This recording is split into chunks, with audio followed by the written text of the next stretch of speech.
इस वक्त नंबर्स देख रहे हैं 2024 के 8,000 से ज़ायद कंपनीज या कारोबार का दुबई शिफ्ट होना। ज़ाहिर है उसकी वजह यह है कि हमारे यहाँ टैरिफ्स बहुत ज़्यादा हैं, महंगा हो चुका है कारोबार करना।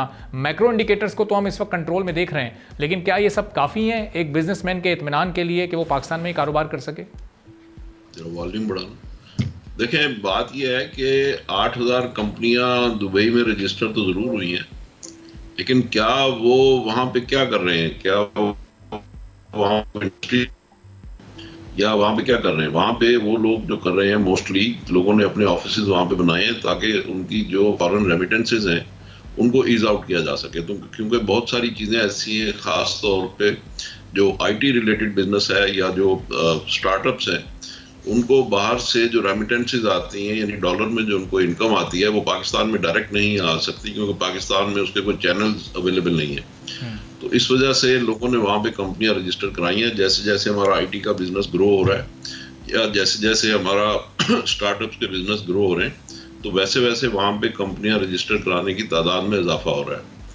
लेकिन हम ये कहें कि जी हमारे कोई टेक्सटाइल वालों ने जाके कोई इंडस्ट्री वहाँ पे लगा ली है, या हमारे फ्रूट एंड वेजिटेबल ने लगा ली है, या हमारे कोई माइंस एंड मिनरल वालों ने वहाँ पे कोई कंपनी बना ली है या इंडस्ट्री लगा ली है, तो ऐसा तो कुछ भी नहीं है।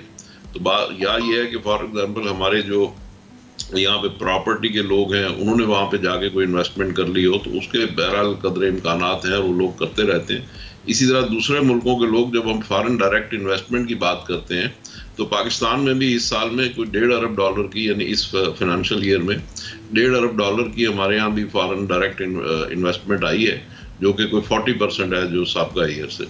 तो ये कुछ लोग ऐसे ज़रूर होते हैं जो दूसरे मुल्कों में जाके इन्वेस्टमेंट करते हैं।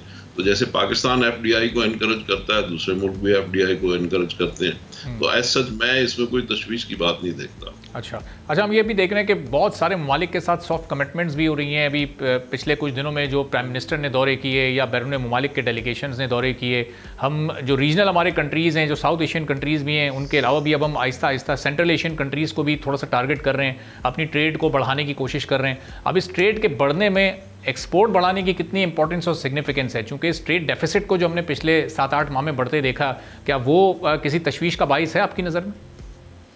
देखिए, जो जनवरी में फर्स्ट टाइम हमारा पिछले 6 महीनों या 7 महीनों के बाद जनवरी वाज द फर्स्ट मंथ के वेयर वी विटनेस दी इसमें जो current account deficit, current account deficit नहीं, ट्रेड डेफिसिट, ठीक है, ट्रेड डेफिसिट हमारा जो वाइडन हुआ है, तो वो तकरीबन उसके बावजूद भी, सेट ऑफ होने के बावजूद भी, हमारा जो कोई $1.5 अरब का सरप्लस था करंट अकाउंट, वो अभी भी $600 मिलियन सरप्लस में है।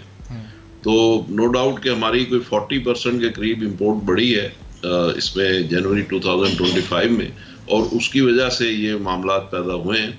लेकिन जाहिर है कि जब हम बैंक मार्कअप हमने कम किया है और कदरे बिजली की कीमतें कम होने की तरफ जा रही हैं, तो उसमें बिजनेस एक्टिविटीज़ बढ़ने की तरफ जा रही हैं। उसकी वजह से कुछ एक्टिविटीज़ बढ़ी हैं, तो ट्रेड एक्टिविटीज़, बिजनेस एक्टिविटीज़ बढ़ने की वजह से ये सर्ज आई है।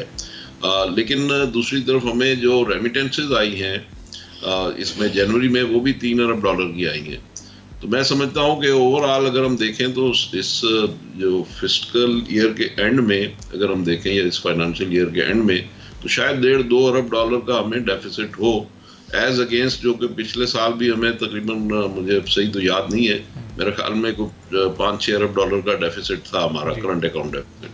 तो इस साल अगर हुआ भी तो कोई $1-2 लाख, $1-1.5 अरब के करीब डेफिसिट शायद हो। सब्सक्राइब करें और बेल दबाएं ताकि कोई खबर रह न जाए।